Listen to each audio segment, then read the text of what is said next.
Welcome to the Courage Barbell Unlimited podcast with your host, legendary powerlifter and strength athlete, Chad Ikes.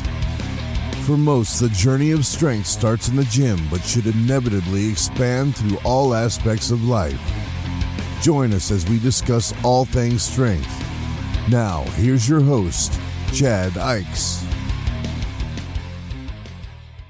Hey everybody, we're here again with another guest, and I always struggle to enter in guests because I'm always like, I love lifting, man, and I love getting to talk to these people.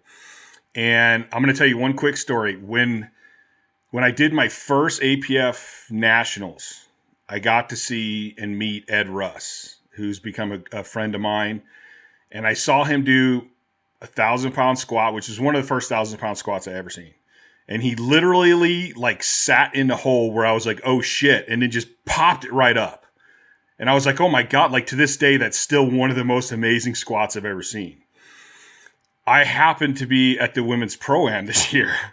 And I got to see our next guest, Leah Reichman, squat, was at 953 or something. And it was you went down so slow and so controlled. And it was like, oh shit. And then you rocketed out of the bottom, and there was a little slowdown, and then you just stood up with it. And I was just like, holy shit, I just saw a female squat 950. I still remember trying to squat my first 7.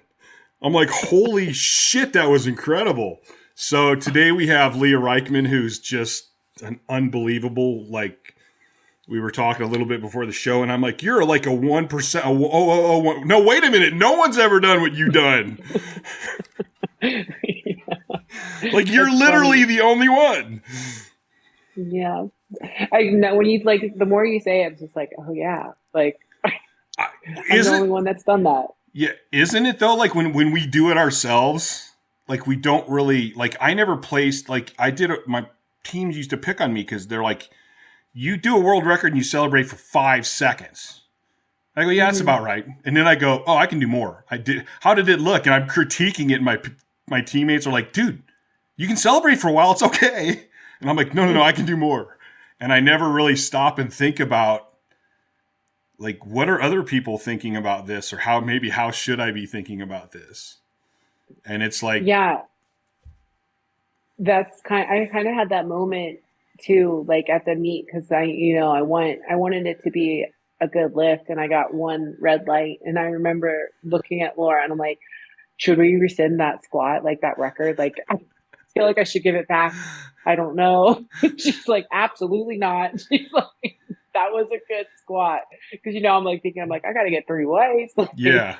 And this the squat celebration I didn't really even think about that. It was because my mind was just so focused on that total. Yeah. For the meet. That was what, I was really trying to focus on, as opposed to the squat. So I didn't really even think about. You did 953 or something like that? Yeah, it was 953 squat. What was your bench? In the 501. I missed my third. That's so huge. And then I pulled raw conventional because I had been dealing with some piriformis issues. And it was super hard to pull sumo in my gear after squatting. So I pulled just 601 on my second, and I was so hyped that the adrenaline was gone. How you just feel just exhausted. Yeah. After, so I just was tried it third. I'm like, no, it's not going. And then your total was 220.50 or something like that. 20.55. Yeah. So no, are those your best numbers? No, my best deadlift in a competition is 635. Okay. That was my best bench and my best squat. So, yeah, I've had a better deadlift, but that's okay. That's such a huge, we did what we had to do. Just a female totaling over 2,000. That's just crazy. Yeah. It's just crazy. It's awesome. It was so awesome to see it in person too. Thank you. It was just Becca who did that, right? And her total was 2050.3. And I think when she did it, I was probably in 7th grade and had no idea what powerlifting was. You basically just told me I was old. That's what you told me.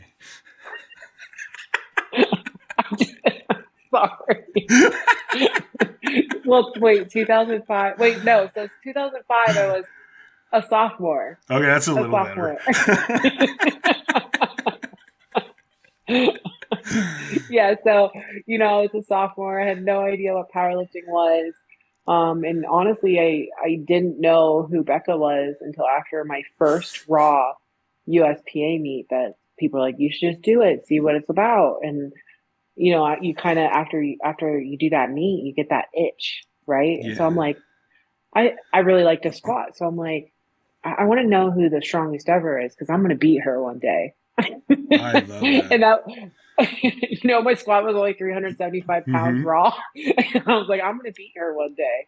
And yeah, so then I started looking up, Becca, Laura, and then you start to see all the West Side barbell stuff like that, learning, ordered all of Louie's books, read, and I remember training, just scouring the methods book, Okay, going over so how everything. did you get, like, were you doing sports as a kid? Like, how did you get to, like, where somebody said, hey, you should do this meet? Yeah, so I always played sports as a kid. Basketball, I was a thrower in track and field. Played some soccer there for a while, but then basketball took up most of my time. And then my first degree I have a bachelor's in exercise physiology from the University of Cincinnati. And so, I just always like to lift, like to work out, but I always knew I was strong. Just growing up on a farm, baling hay, stacking wood, carrying feed sacks around. I always knew that I was strong. I was always the one, out of my sisters, I was always the one that got asked to help move heavy things. So, but I would just be in the gym and I would usually just kind of like lift for fitness. And then for some reason, I was in, it was mostly like a fight gym, boxing, MMA gym. There was a guy lifting weights there, and he's like, "You should check out powerlifting. I think you'd probably be good at it." And I was like, "What is that?" He's like, "You just lift really heavy. It's like a competitive thing." So I found a powerlifting coach. This was before I found Laura. Or I didn't think I was good enough to be comfortable with Laura, to be honest. But I found a powerlifting coach and started just like raw lifting as a raw powerlifter. And 9 months later, after doing some conjugate style training, because that's all I've ever trained, I jumped into a USPA meet and I was like, just got the itch. You know what I mean? Like I So had to keep how old going. were you when you did that? 26. Oh, So I've only been that's so powerlifting. weird. I did I talked to Anna Sheehan on my last podcast, and she started when she was 26 or 27. I started powerlifting when I was 27. Yep. That's interesting. There's a lot of people so people always ask me, am I too old? Like, no, go start, man. You're never too old. You have Ellen Stein. She's still out here hitting PRs in her 70s, and that's amazing to me. But yeah, I mean, you're never too old to start, never too young. It's definitely a sport for all ages, shapes, sizes, athletic ability, you name it. Anybody can do powerlifting, which I think we have masters groups, we have size groups, we have male, female, like you name it, we got it. So yeah. what did you total in your first meet? It was 937 because I made it a goal to squat my first total. Well, like midway through. That's what I was thinking. My first thought was you over doubled your first total. I can't even say it. I put 1,000. My first meet was 1,700. And then my biggest meet before I went over the edge with my depression and shit was like 27 something. So like I put 1,000 pounds on my total and I was like, ooh, that's cool. You doubled your total. I mean, yeah, it is really cool. Just to like kind of learn or like just try that whole process and like learning where your body's at, what your body is capable of. It's a really cool experience, to be honest. I think like, that would you say. So this is just, I ask questions that pop into my head. That's what, okay. I just got to figure out how I want to ask this question. I think one of the things that always pushed me more than anything was me testing myself. So like if I did get a record or something, I'm like, well, so what? I think I can do more. Mm-hmm. And so like my baseline was always to test myself. And even like you said, I'm gonna beat her. I remember when I did my first 700-pound squat, I go, that's it. I'm doing 1,000 drug free. And nobody believed me. Like even my family's like, yeah, nobody can do 1,000 pounds drug free. Good one. And I'm like, no, you don't understand. I'm going to do it. Like, I have no idea how I'm going to do it. I have no idea how long it's going to take. Like, but I'm going to do it. Mm-hmm. And like, how like when you started approaching powerlifting and now, because you've probably kind of been there for a little while though, you're in a realm with nobody else really. Like you're pushing yourself. Yeah. So how did you look at it in a similar way, or how have you always looked at getting stronger? Well, I think for the most part, and even when I was playing sports, I would go to the park and play basketball with the boys. I started training, and I did get a lot of pushback at first, but I was like, I'm going to train with the guys because those are guys that I can chase. And that like will make me strong. I love competition. I'm competitive. Yeah. I love to be competitive. So, in training, even if they didn't realize it, like, all right, I got to push my accessories to either do what they're doing or to stay, close to them or try and like just chase the guys mm-hmm. because, that's what's going to make me better. For a while there, I got off of, oh, well, now I'm done chasing a number. Like, now what, but I kept it to that. So training my state of mind was something that came a little later in powerlifting for me. Mm-hmm. Because getting strong and training with your training group and your training partners, they start to become your lifelong friends. Yeah. Having fun, and being competitive with them, chirping all training session and whatnot. That makes it a little more fun.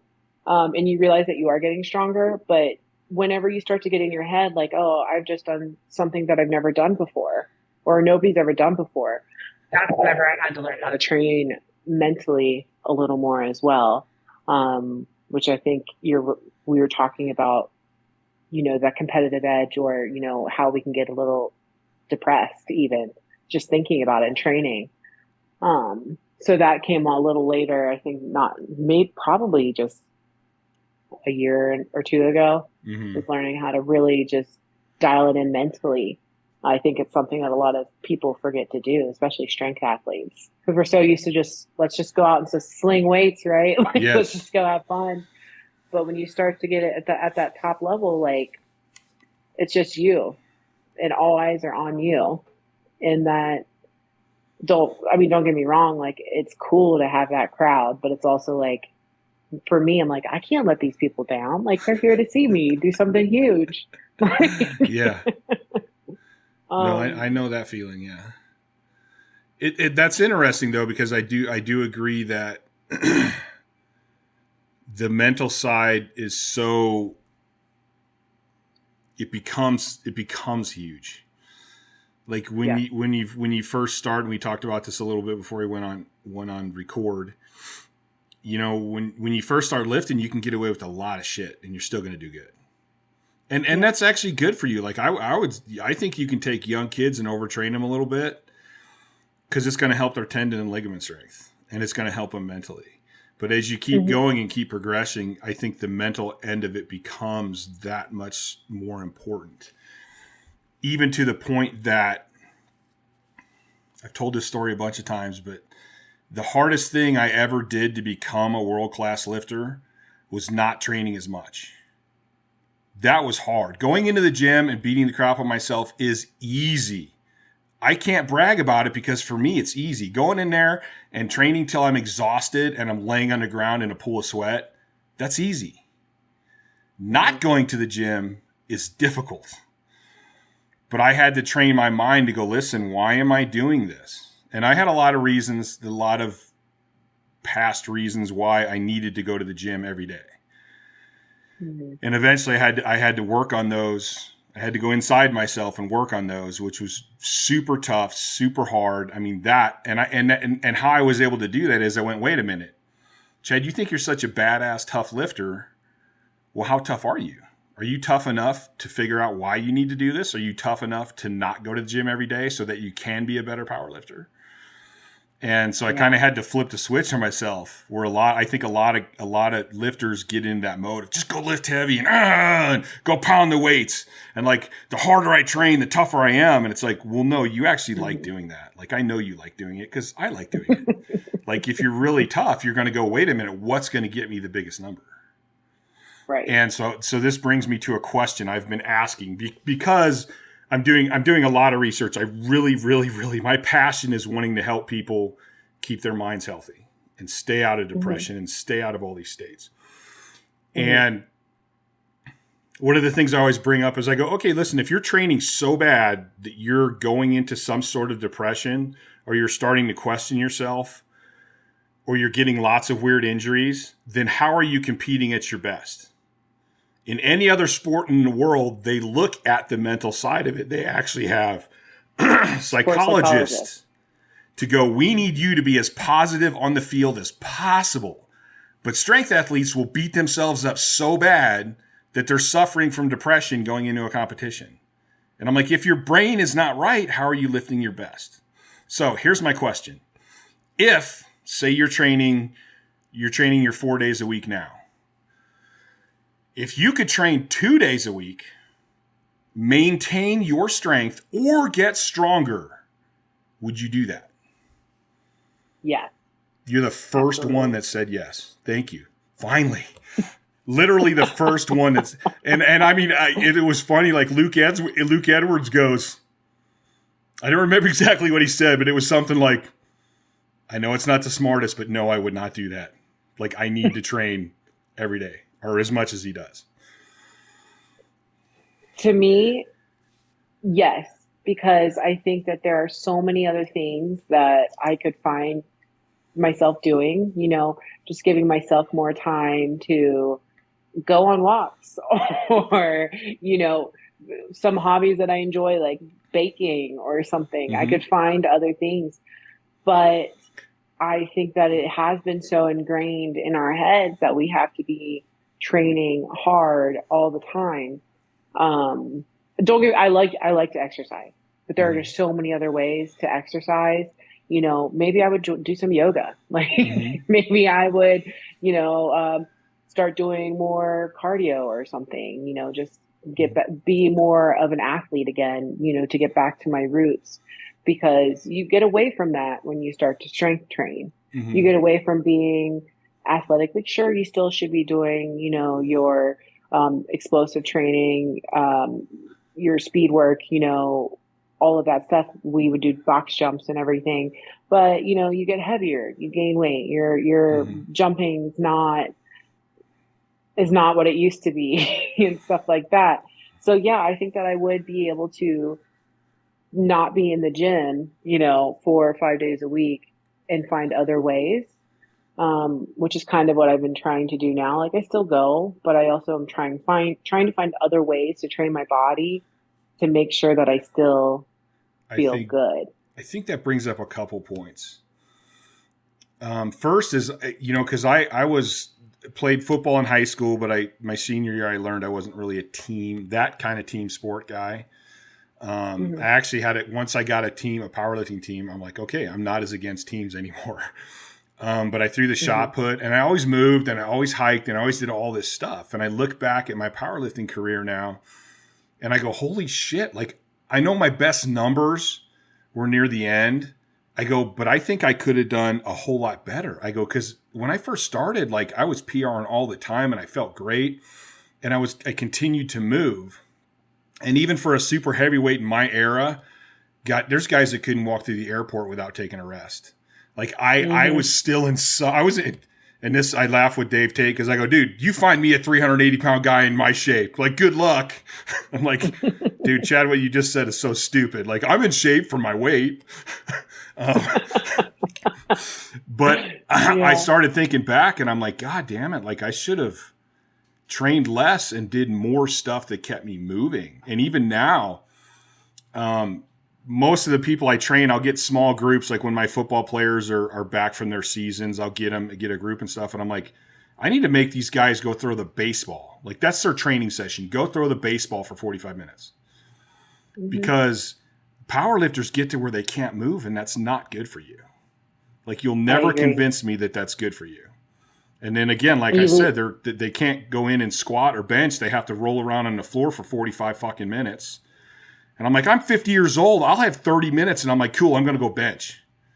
I go bar 135, 145, go up to like 315 or something and start doing my reps. Like, yep. I'm like, how can I be 51 and I don't have any issues? Like, you people are fucked up. You're in your 20s and 30s. Yeah. And I think that at least at the Hive where I train with Laura, we get to that point, right? I think I've been really lucky to train, like walk away or, from this past meet with essentially no injuries, no injuries. You have a little bit of overuse stuff, a little bit of a nagging issue, but it's not something that I have to that I have to get surgery on, or, right. I've never, knock on wood, blown off a bicep deadlifting or anything like that. Right. But I think people are getting more. I just want to state really quickly that when she said knock on wood, she tapped her own forehead.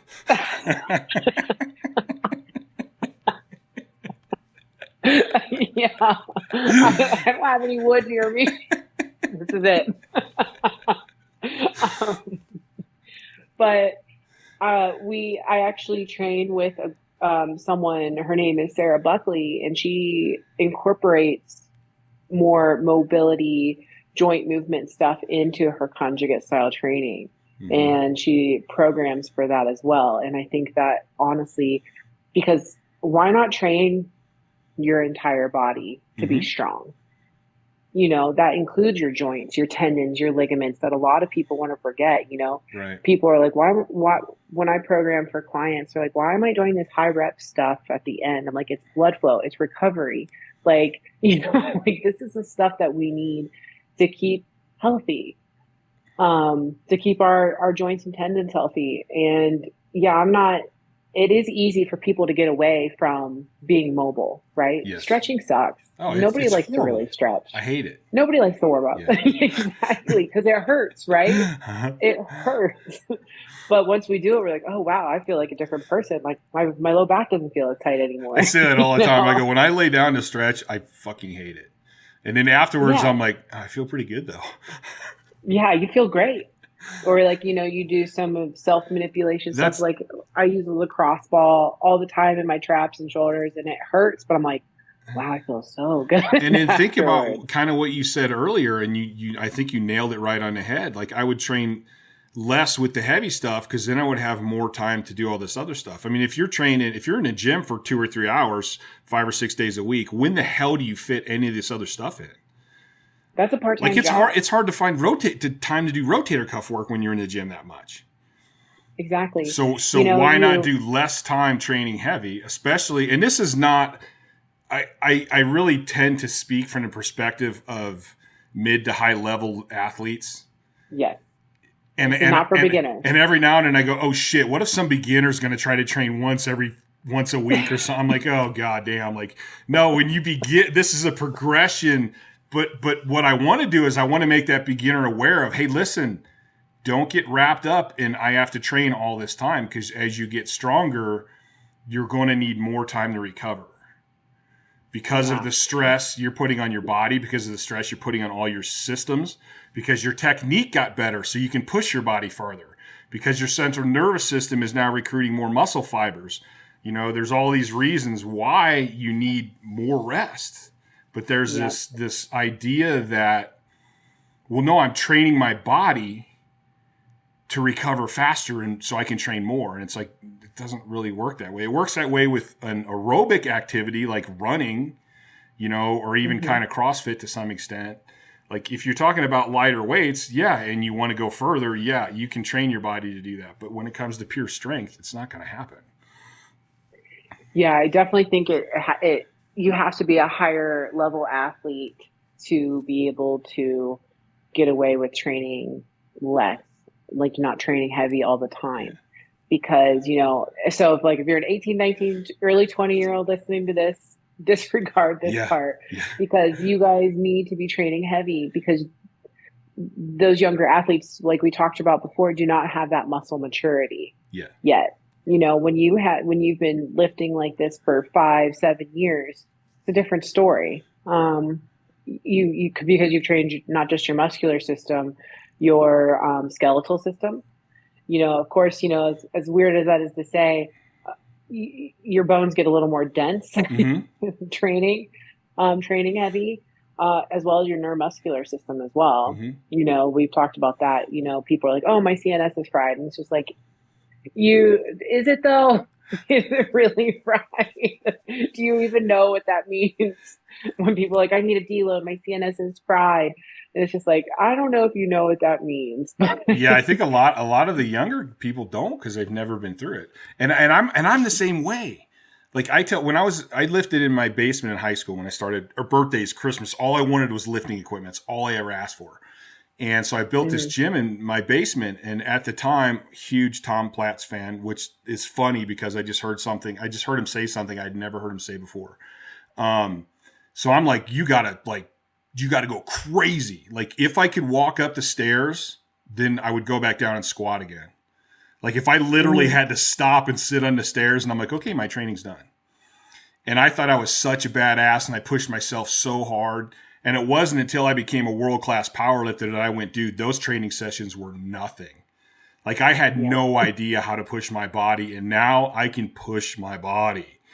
So it's interesting to think about that and how those kids could think that they're at that point, but they're really not yet. And that's a place where the coach comes in.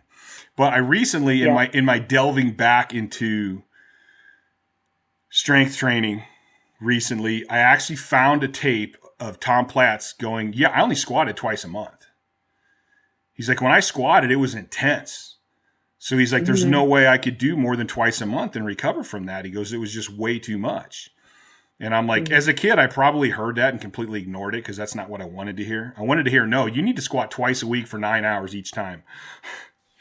And so it's interesting to look back, and I'm delving as deep as I can, and I'm finding all this. Like Dorian Yates was like, yeah, when I had a job, I only trained 3 hours a week or 3 days a week for less than an hour each time. He goes, then when I was a professional, he goes, I actually upped it to 4. But he literally only trained 4 hours a week. Mike Mentzer trained like 2 to 3 hours a week. Like you can go back and find all these amazing guys that didn't do anywhere near what we think they did. Right. You think about, and I may be wrong with my sources here, but Dave Hawk, like Dave is not training. I mean, of course he's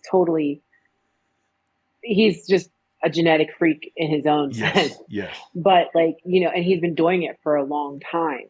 He was 18 years old when he started powerlifting, maybe 16, I think. And he put in all that hard work, but as he's gotten better and better and better, he trains.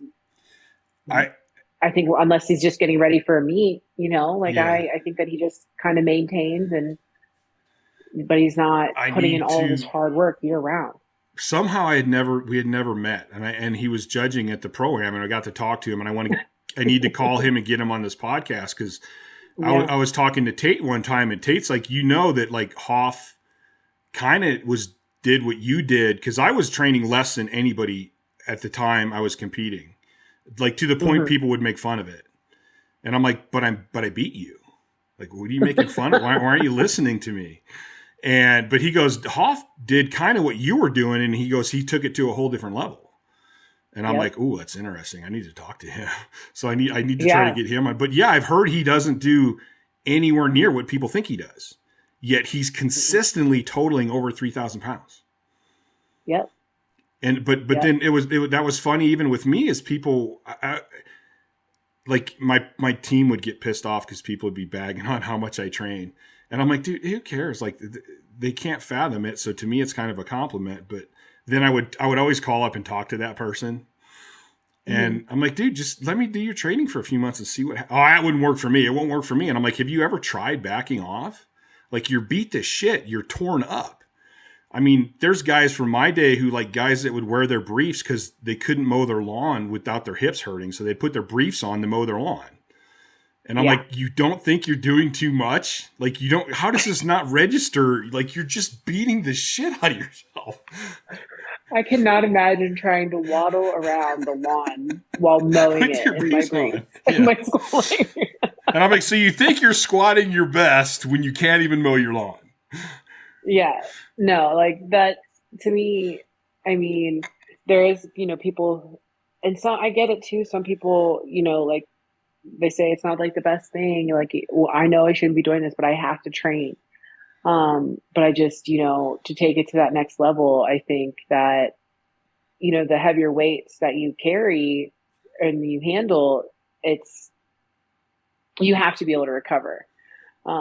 Luckily, even though I still trained 4 days a week, Laura was pretty, she's like, you should still do your work, right? You should still like lift, do your accessories. We talked about accessories are the most important part of your workout because those are what build your main lift. Yes. Not just doing the main lift over and over and over again. Yeah.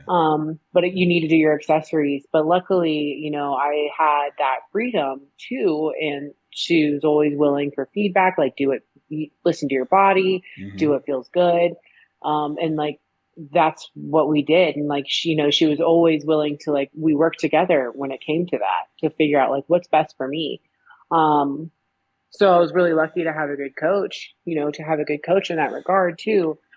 Like you said, that's where the coaches kind of have to come in. It's actually interesting what you say, because like I'll do deload weeks with my guys sometimes. And it's like, all right, we're not doing a main movement, because I still love conjugate.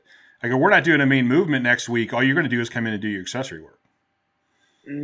Because it's like the accessory work is important. And sometimes, like the word deload, I mean, a deload can be anything. If you do one less rep than you normally do, technically it's a deload. Right. So like I go, there's actually unloads and there's deloads. And if you're really screwed up, I may go, dude, I want you to walk 45 minutes every night next week and you're not in the gym at all. Like, to me, that's kind of an unload. But most of the time, a deload will work. And like you said, the accessory stuff, like we get so caught up in the main movements and the heavy lifts. And it's like, that's not always what you need. Like, it's the accessory stuff. You're in the gym, and some people will base their training days around those main movements. Like, oh, you missed your top set squat. Okay, that sucks. Let's move on and just really hammer your accessories and focus on those, right? Like, let's not keep trying to take it over again. Yeah. Like, it is what it is. Chalk it up. Okay, this wasn't the day you had. I'm going to move on. And that's something too that I always told myself, and I've told myself for years and years and years. I will, if I'm upset about a training session, I give myself 8 hours. So like that next morning, it's done. Whatever. We've thought about it. We've sulked. Like, moving on, you don't carry it into your next training day. And you just keep it moving. But that's one of the things that we always do. And I'm lucky to have training partners is, okay, that didn't go as you wanted. Let's push our accessories, because that's where we're going to get stronger. Yeah. Even to the point of, I think if you go in and you're like, man, my squat feels like crap today. Well, then don't push it. Just move on to your accessory stuff and focus on that. Exactly. And, I've been in that situation before too, where I'm just like, this is not good. Like, this isn't even close to a PR, because you should start to get in your head at that point, right? Like, oh, I should be handling this weight. I should be doing all of this, lifting all of this weight right now. And sometimes your body's just like, no. So, even I think one instance, Laura really had to kind of coach me through that part too. She's so great. Where, I was just like, Laura, like, this isn't even close to a PR. And she's like, that's okay. It doesn't mean anything. She's like, you're to the point where it doesn't mean anything at this point. Yes. Just go do your accessories. I'm like, okay. I actually remember, I can't remember if I read it or if I was talking to Laura. I had Laura on here. I love Laura. Laura's awesome. She's great. I can't remember if I read it or we were talking, but she was like, yeah, like I could squat 800 and some days I'd come in at 600 and feel like a house. And I go, I was the same way. Like, okay, I'm a 1,200 pound squatter. I'd go in and squat 8 and be like, oh my freaking God. Like that was fucking horrible. And I didn't lose 400 pounds of strength. Like that's impossible. And it took me a while to learn to go, okay, that actually tells me that I need to back off a little bit because my body's toast. And then start focusing on just get through my accessory stuff and keep working the muscles and it's fine. I think that at that point too, you know, you have your coaches who can guide you and help you with that. But I also think it starts to become the lifter's responsibility to start listening and learning your body. Yes. You know, like your coaches can't tell you everything. So you're like, this feels heavy. Like, you know, if an athlete or someone I coach comes to me and they're like, this feels heavy, like this is how I feel. I'm like, all right, like, let's just forget about it. Chalk it up, do your accessories. If you can't really push those, just don't miss a rep, go lightweight, you know, get some blood moving, like, and then go home. Home and relax. That's another really good point because I think that the coach client or coach athlete relationship is very intricate, and like I tell my people, I'm like, listen, I'm your coach. I'm kind of like your conscience. I go, but I can never, I think I might know how you're feeling because I watch a lot and I ask a lot of questions, but I can never know you as well as you can know you. So I want to help you to know yourself and I want to work with you so you can communicate with me how you're actually feeling. And like nothing's too small. I mean, even if I go, whatever, get under the bar. Well, that's because right now I think you still need to get under the bar. But I'm paying attention to everything you tell me. And so it's kind of like, I need you to tell me what you're actually feeling, and then we can talk about it, and you can learn. And over time, it should be to where I'm less and less integral, and I'm more or less overseeing what you're doing. Exactly. You know, as they learn. So the coach's job is to kind of help them to learn themselves and then guide them along. At least that's the way I see it. No, I think, you know, you'll come across athletes, lifters who rely on their coach entirely to tell them what to do. Mm-hmm. And it's like, if you're not, I preach with people that I coach, open communication. You have to talk to me about how you're feeling, what's going on, because we need to be on the same page. You know, I can't feel what you're feeling. I only see what you're doing. And there's times where you're right. You know, I remember going in and, you know, it could be a 900 pound squatter, but feel 700 is just like the weight of the world. Mm-hmm. And, you know, I would just be like, I am just not feeling this today. Like, but I know, like, I look at the video and it looks okay, but my body was just like, no, like, this is not it. We're going to like take this day easy. You have the lifters need to make sure that they're taking responsibility and also communicating that. And like, you know, how are you feeling? How does your body feel? And being able to advocate for themselves in that regards too, because I think some people just rely on their coaches to tell them and do everything for them. And I think that there's a lot of people like, well, I'm not going to say that because I'm going to sound weak. Like, I got to be tough. And it's like, no, I need to honestly know what you're feeling. There is no tough. I mean, if I go that, no, I think today's the day we need to do this. I have a reason for that, and I'll let you know that. But you still need to let me know how you're actually feeling.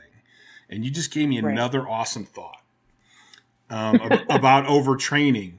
Like, you know, when you first start lifting, you don't really have those days. You're like, it feels kind of crappy today, but not like these huge differences in weights.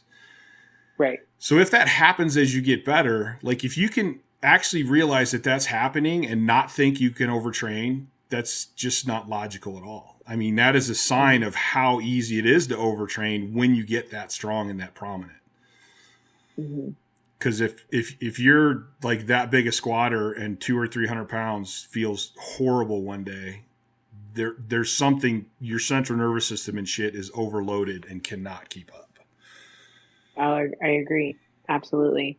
You have to, like being able, I think it takes a stronger mentality and a stronger person to be like, hey, like, I don't feel this right now. Because like we said before, doing the work, going to the gym and doing the work and beating yourself to death, that's the easy part. But being able to openly communicate how you're feeling, and, train your mind to, accept the fact like, like I do need to rest. I do need time to, just do a deload, or maybe I should just go for a walk. Like that, I think that's hard. And it's too like I've actually had people like come back at me, not physically, but like if I go, hey, you're overtraining. No, I'm not overtraining. And I'm like, dude, I'm just saying you're overtraining, man. I can keep going if I want to. I'm not saying you can't keep going. I'm saying if you keep pushing and keep doing it, you're actually hurting yourself. So don't do it. But it's almost like an ego thing, like bullshit. I can recover faster. It's like, no, dude, your body can only heal so fast, and we're all completely different. Like, I mean, probably because of my sleep, I'm a pretty slow recovery. It takes me a while. I've seen people that recover insanely fast, and I'm actually fucking jealous of them because they get to train more than I do. The fact of the matter, it's a fact. It's just a fact. Like, you're only going to recover so fast. That's a genetic thing. Now, we can do everything we can to optimize that, but there's a certain limit where, no, this is just how fast you recover. That's just the way it is. Right. And I don't think it's something you need to be negative about. You just go, hey, this is the way it is. I ended up beating a lot of people that trained more than me because I was willing to recognize that fact. I need more recovery. That's just the way it is. And then we go to the meet and I'd win. So, no, I mean, it's definitely something, I think it's hard for people to really accept that too. Like, doing less and still being stronger, like that doesn't make sense. But when you get to the point of, being this advanced level lifter and you've been doing it for so long, like less is better. Yeah. I'm still saying like not slack off and like, oh yeah, they say less is better. Let me just, use these 15s for my tape presses and there's still, the fact is you still need intensity to stimulate growth. But once you stimulate growth, now you have to recover from that training session. And then like people stop at recovery, then you have to give your body time to grow. So if I go train and then I'm sore the next day or DOMS or the second day, and then I'm like, oh, I feel good. Now it's time to go train again. No, you didn't give your body time to grow. Like there's actually recovering from the session, and now there's actually your body getting stronger. It's growing bigger and getting stronger. And I think a lot of people skip that point. Yep, I agree. And it goes the same thing with injuries. I tell people all the time, I go, the first day you feel good, don't go train. I go, I've done that way too many times, and all I do is re-injure it. Like once you feel good, wait like 4 more days, maybe even a week. And the same thing with colds, because I know a lot of people that will train even when they're sick, which to me is one of the dumbest things. And I go, so the first day you feel good, you just kind of recovered. You haven't actually healed yet. So wait a couple of days after you feel good, then go start training again. I never understood why people go to the gym when they are sick. I do not understand that at all. Like, this is your body is beaten down, to the point where you are sick, and just because you're here is not going to make you any better. That's like, no. Go on. It's probably going to bring the illness to everybody else in the gym. And like what happens, I've seen people do this, and then they end up dealing with this sickness for 3 or 4 weeks. And they're like, it just won't go away. It just won't go away. I'm like, yeah, because you keep coming to the gym. Your body has all these systems, and they work together. If you tax one of them, it's going to affect all the other ones. Yep. it's funny too, because as I come up, I'm from the Midwest. I grew up in Missouri. All my family is skilled labor. Like I'm blue collar to the bone. And I think with that blue collar mentality, it was like, dude, you take pride in the fact that you'll get the job done and you'll do it no matter what. If it takes 20 fucking hours, you're going to work 20 hours. You're going to get it done. You're going to get it done right. And I just have this mentality. And I took that mentality into my training, which I think was good when I was young. But as I was progressing, it became bad. And so as I started getting better and better and better, and I try not to name names unless I know that people don't care, but there's all these times throughout my career where, like, I talked to a top level power lifter and he's like, yeah, when I go into train, like if my back feels weird or something doesn't, I just go home. I just go, something's not right. I'm not training today. Or they'll do some of their accessory stuff and then leave. And I'm like, what do you mean? You came and made it up the next day? Like, well, I don't understand. And they're like, no, it's just done. And then I'd run into my buddies that are strongmen. Like I had a buddy who's a pro strongman and I was visiting his city and I did a Highland Game meet and I'm like, oh, hey, I want to come. I'm Highland Game. I'm wiped out, but I want to come train with you guys. I'll load plates or whatever. I just want to hang out. He's like, all right, we're training tonight. So I call him that night and I go, dude, are you training or what? And they're like, nah. He's like, dude, my day was so fucking stressful and shit. I'm just not doing it. I go, oh, so you're going to be in there tomorrow? He's like, no, you missed it. You missed it. And I'm like, whoa, what? Huh? What? Like I couldn't comprehend that. And like it happened over and over and over. It happened with my friends that are pro bodybuilders. It happened with these like legends in powerlifting. And I'm like, Chad, you need to, like, this has happened enough now that you need to wake up and like, there's something to this. There's reasons you keep hearing these stories. Yeah. And it was unfathomable to me. When I was a kid, if I was so sick I couldn't train, I would do 2 the next day. Like I was insane. It was stupid, ridiculous what I did. my dad actually would yell at me for never missing. He's like, you're taking this way too serious. It doesn't need to be like this. And I'm like, yes, it does. This is what you got to do to be the best. Turns out he was right again. God damn it. Yeah. It's crazy that that's like ingrained in our minds. You know, you like got to do more to be better. And maybe in different types of sports, like that's true, right? Like maybe not, but you hear about MJ just always, you know, out shooting hoops to be a skilled shooter, you know, from 3-pointers, the free throw line, whatever. You hear about soccer players, you know, practicing their craft. But these sports don't take as much of a toll on the body. Like, don't get me wrong, they're phenomenal athletes. You know, they're out there running, working, lifting, doing everything they can to be better. But the toll that strength athletes, the toll that it takes on strength athletes, so you're training, you know, we can't practice 7 days a week, you know, or be in the gym 7 days a week. It's just not, our body's not able to do that. Well, here's the difference. Like you said, like if MJ's throwing free throws, how much is he taxing his body? Exactly. It's not the same. And then again, but the problem is that I think strength athletes associate their training with only hammering out heavyweight.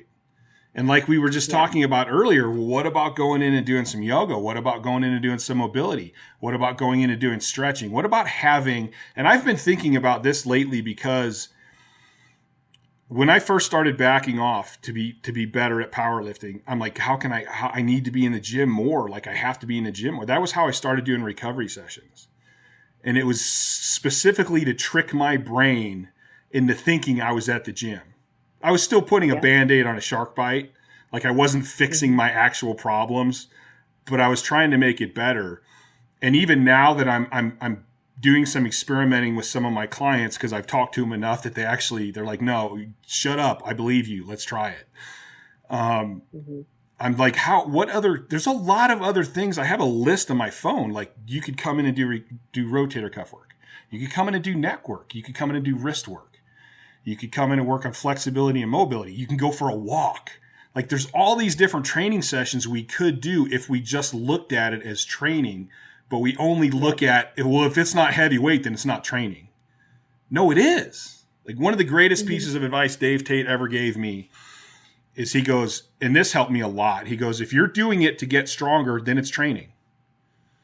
Yep. If you only got 6 hours of sleep and you're going to fit in an hour nap to make up for that to get stronger, then it's training. If you're forcing down another meal, that's training. Like if your mobility sucks and you're hurting and you're going to do some mobility work, that's training. Yep. And I think that was something that really opened my eyes up to go, okay. You know, even going in for a day and doing more GPP conditioning work, something I think strength athletes, not necessarily strongman athletes or anything, but powerlifters in general kind of neglect is their GPP. Oh, definitely. And their cardio. You know, if you are in better shape, you know, your conditioning is better, you're going to be able to recover better on, say, meet day, right? That's one thing I changed up. You know, 1 year, my GPP was trash, complete trash. But I came back, you know, I was doing like sled drags, or I would do just quick, like 10-minute, you know, every minute on the minute assault bike stuff, or, you know, just finishing my workouts with some kind of conditioning. Rolled over into that meet where it's just like, I just squatted 953 pounds. Yeah, I need to like catch my breath, all that adrenaline stuff. But like, I was ready to bench. Ready to go, yeah. I wasn't wiped out. And you see a lot of these lifters, you know, they'll squat and they blow their load. Or, you know, I've been at meets where I see people getting ready to deadlift and they're sleeping in the chair because they're so tired and worn out from the squat and bench. And I'm like, no, like this is an 8-hour day. And you are pushing your body. I also wonder too if they're really overtrained coming into the competition. Well, you think about meet prep too, and you know the conjugate style system where you have your Circumax 3 weeks out. I think that last that, you know, to like really try and peak your strength. That last week of circa, you know, 1 week out before the deload, I wouldn't even put on my gear. You know, it would be like some belt squat stuff just to move around and get blood flow. And then I would do that for a couple of days the week up. And then otherwise, it's just the week before the meet, walks and mobility. And you come in feeling your best and you feel rested. I'm not sure what other coaches and what other people do, but it is a possibility. Like they're probably overtrained or they didn't recover. Some people I've had, athletes, they're like, I don't understand. If I don't lift, I'm not going to do good the day of the meet. If I don't lift the week before, like, that's not how this works. That's not how this works at all. So I'm like, all right, well, how about you do some active recovery? Like go on some walks, maybe go ride your bike. Like I can't just sit here and or I won't do well at the meet. I'm like, your body needs this rest. The misconceptions are insane in this sport. I know. Like I've had, like, I mean, I literally know friends who will not go on vacation unless there's a gym where they're going on vacation. Really? But like everyone I've ever asked that's actually taken a week off, except for the people that have it. I had one of my training partners. Every time I made him take time off, he would come in with such a negative attitude. I got to knock the rust off today. I'm going to do shit today. And I'm like, yeah, you already said what the training session is going to be. But almost everyone I've ever known that's taken like a week or two off, they come back and they kill it. Yeah. But then, and I thought about this as a kid, because I trained all the time. Every now and then my dad would take us on vacation or something and make me take like a week off. Every day during that week, I'd be like, God, like my muscles feel full. Like, I mean, I'm like, I feel good. And like, I'd look in the mirror and I'm like, did I get bigger? And then I would go back to my first training session and I would kill it. And my brain, my stupid brain, would go, it's working. We got to get back to training hard again. And I would go right in, and this happened like 2 or 3 times in my high school years, and I didn't until recently look back on it and go, oh my God, how obvious could that have been, Chad? You were doing too much. But I didn't see it. Couldn't see it. It's so funny how ingrained, like I've literally been to meets and a guy's pissed off. And I'm like, dude, you missed it. It's not that big a deal. They go, yeah, but I tripled it last week. And I'm like, well, that's why you missed it today. Like, duh. That's why you missed it today. Yeah. the weights that I have lifted in a meet, you know, before I squat 953 pounds, I had never touched 953 pounds in the gym. I think you just made me so fucking happy. Because I used to do the same thing and people are like, no way, nuh-uh. I go, yeah. I go, I don't put all my gear on and go heavy in the gym. Hardly ever. Mm-hmm. I go, but all my other training said that this is the number I can do. Yep. You know, the meet where I squat 925 pounds, I remember, you know, because I would always write down my PRs and the numbers I hit. I would make sure that I was only hitting 5 pounds over the previous meet prep where I squat 880. Mm-hmm. I'm like 5 pound PRs the whole way. And before I squat 800, never touched it in the gym. 880, never touched it. 900, never touched it. And it's until, you know, it's the time when I would actually lift those numbers would be in a meet. Yeah. Never touched them in training, never touched them in the gym. I would always try to make sure, you know, with accommodating resistance, you know, give or take, that I was where I needed to be. Mm-hmm. But straight weight, you know, I never touched those weights in the gym. I would do a lot because I hear people all the time, well, I got to get used to the weight. I got to get adjusted to the weight. So we would do heavy, and Jennifer Thompson is actually, I laugh because she's big on this too. We would do heavy holds. Yep. Like you want to squat 1,000 pounds? Well, let's pick up 12 and feel and walk out and just feel it. Just stand there and get comfortable with it and then re-rack it. Because it's not that hard on your system, and it's going to allow your central nervous system to go, okay, I know what this weight feels like. I go, but you're not killing yourself trying to do these heavy, full geared shit in the gym all the time. Full gear is, equipped lifting in general is so much more taxing on the body. You know, the difference I've experienced from raw lifting to equipped lifting is with equipped lifting, my joints feel better, but overall my body just takes a beating, and it's because of those heavy overloads. Mm-hmm. That, you know, I could squat maybe like 500. Yeah, my joints hurt, my body hurts a little bit, but you squat, going in and squatting 700-800, that's different. Like, so I guess it's like your overall, my body feel, maybe that's, I guess, the CNS recovery, right? Where you're handling these heavy overloads. So your recovery with equip lifting for me took longer than my raw lifting recovery. Yes. I think that's completely true, and I think it's something people ignore. Mm-hmm. Equip lifting is so much more taxing on the body because not only are you lifting this really, really heavy weight, but you have to control and manipulate that gear to make it do what you want, because one mishap and you're screwed.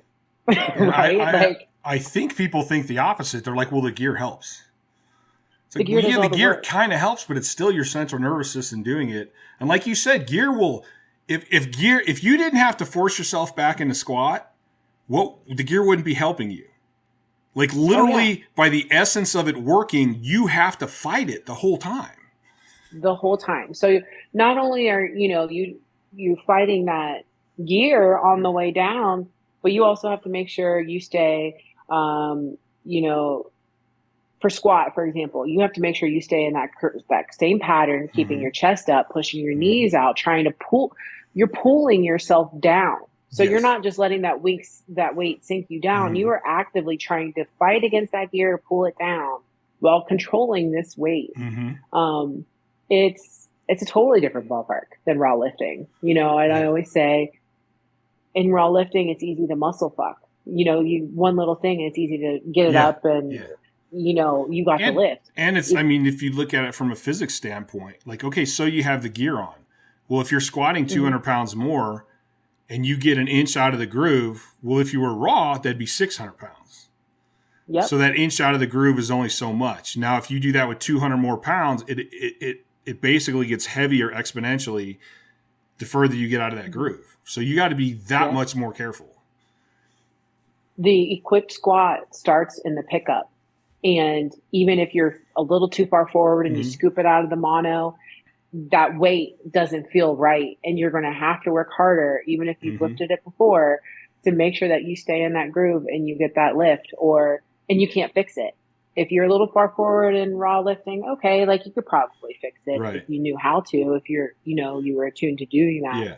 But yeah, like I had an instance where it was the first time it was at a meet in New York, and it was 925. My goal was just 900 for that meet. And Laura's like, do you just want to stop and move on? I was like, no, like 925, like, let's go. And I remember I was a little too far forward under the bar. I scooped it up and I was just like, oh man, but I wasn't going to rack it, but I was like, here we go. And I just kept telling myself, like, Leah, keep your chest up or this bar is going over your head. Like, keep your chest up or you're going to die. And so, I was lucky to get the lift, but that's something too. It's just like with equip lifting, everything has to feel or to be perfect mechanically with your gear to make it work optimally for you. Yeah. The weight just doesn't push you down the depth because that gear is going to stop you halfway through. Mm-hmm. Mm-hmm. It's a lot harder than people think. It really is. And it's more technical. It's like, kind of like poetic in a sense. You know what I mean? Just all of the... I would have, in my day, I probably would have lifted whatever was most popular. It just happens that gear was most popular. And I kind of had a decent mentality for that. Like, I'm all in. And I like the fact that technique mattered. In order to get the most out of this suit, I have to do this in the best form. And then I got to have the balls or the brains or the craziness to load more weight on there. And go, well, if my suit's right and I fit it right, then I can handle this much more weight.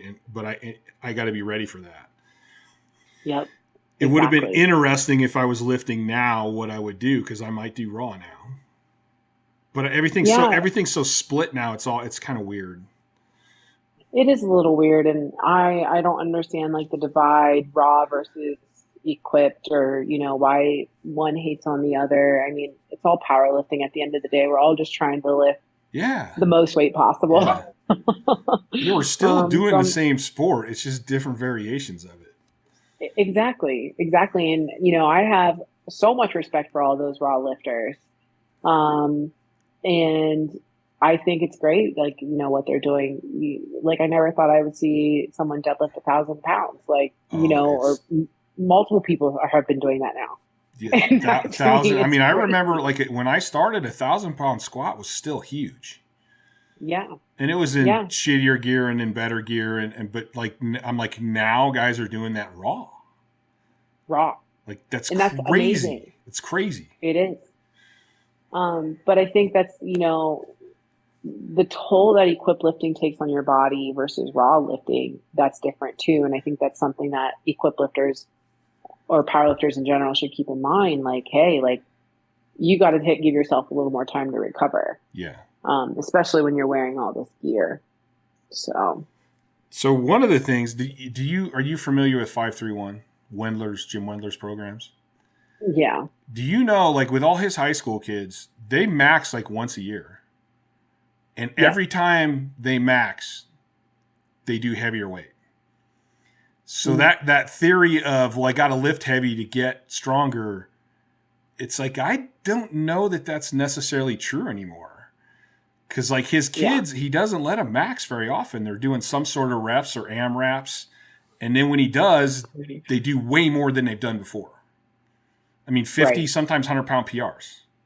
So it's like, well, then that kind of throws a wrench in the whole idea of, well, I have to train heavy all the time. It's like, well, not as often as you think, maybe. Right. Exactly. Again, back to what I said before, accessories. It's all the accessory work, the supplemental work that you put in. And that's where you're going to get stronger. I wrote myself a couple notes because while you were talking, I didn't want to interrupt you, but there was things I thought of. When you were talking about like MJ and soccer players and stuff, I kind of have this habit of, basically I stole it from Einstein, thought experiments. So I like to think of stuff and think of concepts, and then I'm like, hey, can I find some research? Am I right? Does this back me up? And with the depression and training and all that, I'm like, I need to research this. Like, I wonder if it's happening with other athletes. And I found all this information with like bicyclists, soccer players, like where all these athletes are actually overtraining and they start performing like shit on the field and they start suffering from depression. And luckily the therapists now are starting to go, well, wait a minute, what's your training look like? Like, what if we backed your training off? And all of a sudden the depression goes away and they start performing on the field again. So it's like, even with those athletes, they may not be training with as much of the heavy weights, but they're doing so much that they're taxing their body and it's taxing their central nervous system and it's causing all this. Like, I mean, you can get depression without, some people have it without anything happening. But I just know in strength sports, I'm seeing it more and more and more. And it's actually, it's almost like it's acceptable. Like, oh, well, this is just part of it. And I'm like, no, it's not part of it. Like, if you're pushing yourself that far, that's not good.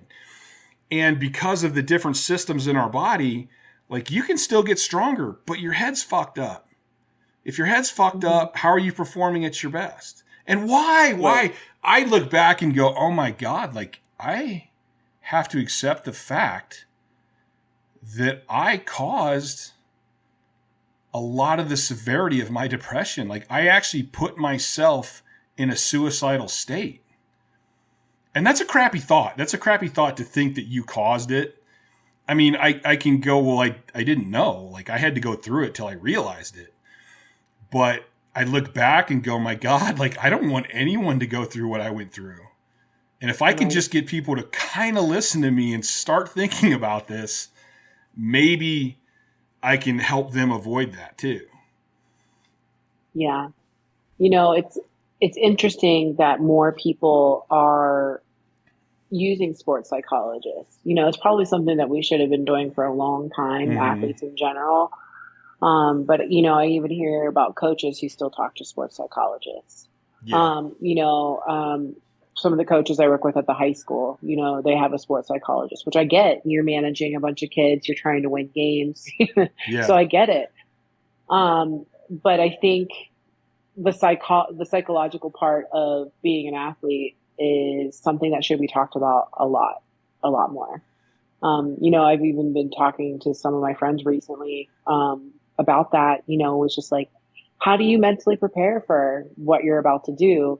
Not just that, like big weights, but also like, how do you mentally, when your body does feel broken down? You know, for example, whenever I tore my ACL, blew out my knee playing basketball, I was depressed because you can't do the things that you want to do anymore, right? So you think of a strength athlete, like, you're beat up all the time, your body hurts. Like, you are going to be depressed because you are not your healthiest, happiest self because your body is not moving the way you want it to move. So what do you do to fix that? That's where you have to like figure out, and you have to be in tune with your body. Like, maybe I am overtraining. Maybe I'm doing too much. You know, it's almost like this cyclical thing too, right? Where people are like, oh, I got to train to be stronger. But like, are you happy when you train that hard and your body hurts all the time and you really aren't living your best life every day? Well, because I know for me, like, one of the other things I tried to talk myself into is like, Chad, do you want to have a bunch of really shitty sessions where you're frustrated? Or would you have less sessions where you actually feel good and you go in and you're happy and you have that enjoyment of lifting that you used to have? Yeah. I wonder too, do you think that, and this bring, because I wanted to go back to the balance thing too, this will wrap us back around to that. Do you think a lot of times, and especially with strength athletes, that's who they become? So then the thought of not training as much, of not being this crazy intense person in the gym, or like, I'm sore, so I need to back off a little bit, but I can't do that because I am this hardcore strength athlete. And like, that becomes like their whole persona.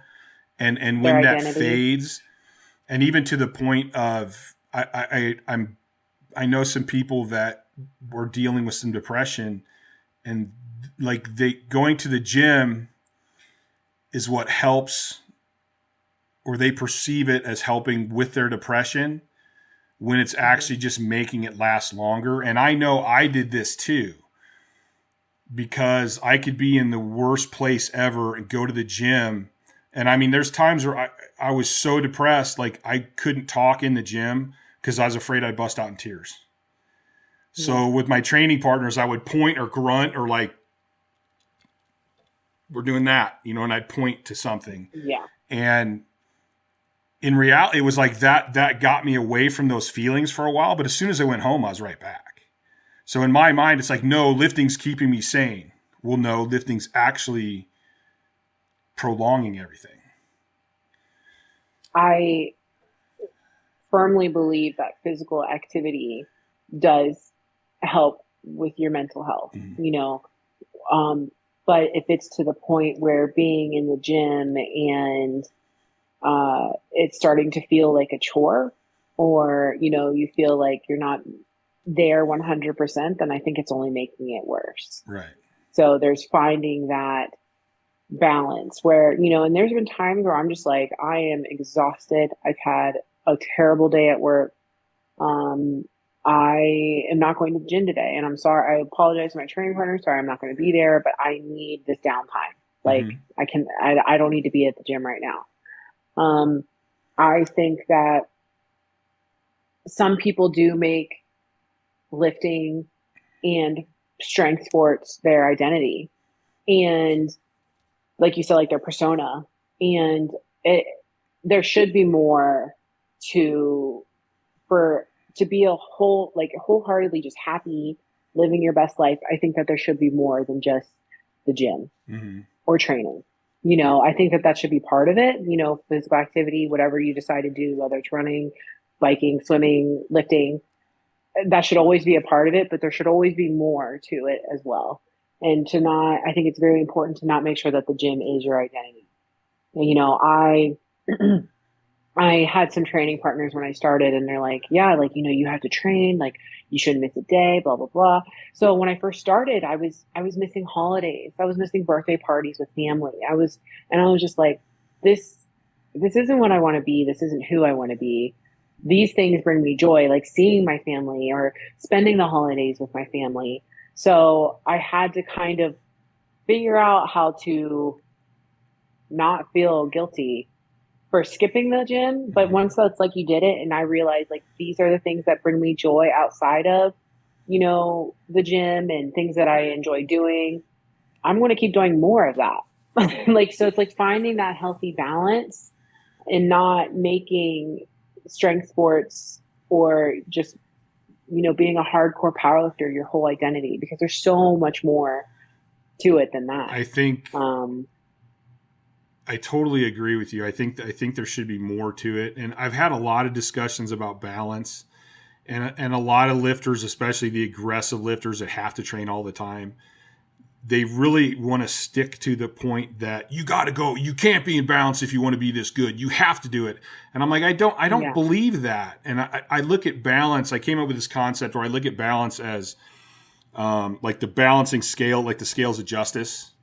And I go, if you want to be really good at something, yeah, they're not going to be perfectly balanced, but you don't want to tip the scale completely over either. You know, I think there's this point, and there's been a lot. I've done some research before about all athletes, and you know, you see a lot of people get out of the sport and they end up committing suicide, or they suffer from serious depression, and it's all because that's who they were. And our body is a bunch of systems. Our being is a bunch of systems. You need to be, there's a healthy, you're going to perform the best when you're healthy, kind of like you said. So like, I really try to get my lifters to like, there's more to life than just this. There's a lot of other cool stuff. And I know so many people that have ruined relationships, have strained family ties, have lost friendships, have lost careers and jobs and all this stuff. And they go, it's for lifting, it's for lifting, it's for lifting. And I go, but you're not lifting at your best if your whole life outside of here is stress and chaos. Yep. Like, I don't believe that at all. Like, there's a balance, and you have a happy life, you're going to have a happier training, and you're going to do better. And I like, when I tell people back off, they're like, there's actually this story I heard Mike Menzer tell, where he was in the gym and he's explaining to this one client about, you know, only go as much as you need to stimulate growth. Then get out of here and let it happen. And Mm-hmm. he says how this other guy that he's seen in the gym for probably 5 years, and he goes, this guy has not gotten stronger. He doesn't look better. He's exactly the same. The next day he comes up to Mike and he's like, hey, everything, I was listening to your conversation the other day, and he goes, it all makes so much sense. But he goes, I got one question for you. What am I supposed to do when I'm not in the gym 5 or 6 days a week? And Mike was like, what? Like, read some psychology, read an Ayn Rand like novel, like go for a walk. Like, what do you, like, this is it? This is all you have in your life? Like, Yeah. you know, and then I'm thinking back to all these powerlifters and stuff. And I'm like, yeah, go on a date with your wife. Like, go do something with your kids. Like, what do you mean? What are you going to do? Like, I have so many hobbies. I've actually given up so many things for powerlifting that once I got stronger, I should have been bringing all those things back into my life. Exactly. And then going, hey, I think I explained this on my last podcast. I'm like, I kind of started looking at it as, I don't think life is naturally very fair. Mm-hmm. I mean, I know good people that bad stuff happens to. I know horrible people that good stuff happens to. But to me, the gym was always fair. If you learn how to train right, I mean, maybe you don't have genetics to win Olympia. But if you train right and you train smart, you can get stronger. You can look better. You can keep achieving. Yep. So it kind of made sense to me that, well, wait a minute. Like, I've trained my whole life. Like, doesn't it make sense that the reward I get is that now I don't have to train as much or as often to continue to make gains and results? Like, doesn't that make sense? Like, you earned the ability to not have to train 5 days a week now. You earned the ability to do more things in your life and have more time for other stuff. Right. And that has kind of helped me be okay with not training as much. I think for me, you know, struggling with, you know, becoming in a realm of my own and really having nothing to chase, just trying to figure out what made me happy. You know, after the 2022 women's pro-am, when I bombed out, I needed some time. And because, you know, I was feeling a bunch of pressure from people on the outside.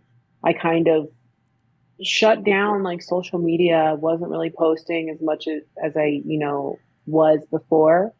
And I really focused on what are the things that I enjoy doing that I have been putting off because of powerlifting.